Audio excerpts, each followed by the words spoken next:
cette photo. Donc, je te montre la photo, je te dis. Donc c'est la peur des aiguilles. On parle de CGM, aussi d'automesure, autosurveillance conventionnelle.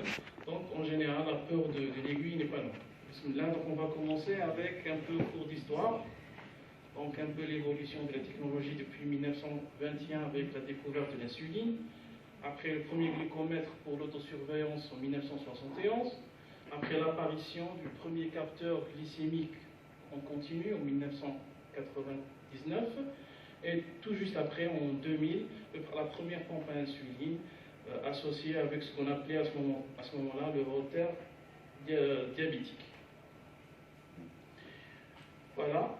Donc, alors que les 2 dernières décennies ont été marquées par des progrès significatifs en matière d'insuline, que ce soit analogue rapide ou lent, et des méthodes d'administration, la pompe à insuline, l'autosurveillance glycémique, l'ASG, est restée jusqu'alors un point faible de l'arsenal thérapeutique, surtout contre l'hypoglycémie. Donc quand on dit l'autosurveillance glycémique, donc on parle de l'autosurveillance traditionnelle avec les bandettes, etc. L'utilisation de la mesure continue en glucose, du glucose interstitiel, la MCG, en temps réel par les patients diabétiques se généralise et vient changer les pratiques diabétologiques des patients et des professionnels. Donc petit à petit, elle s'installe. Donc la plupart des médecins ou des diabétiques, quand ils travaillent avec cette nouvelle technologie, ils la définissent comme une véritable révolution concernant la qualité du suivi glycémique par rapport à avant.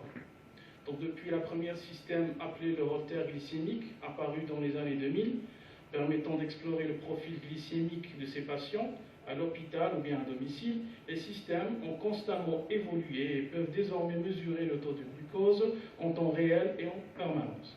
Donc celui-là, c'est le premier exemplaire associé à la pompe à insuline qui a vu le jour aux années 2000.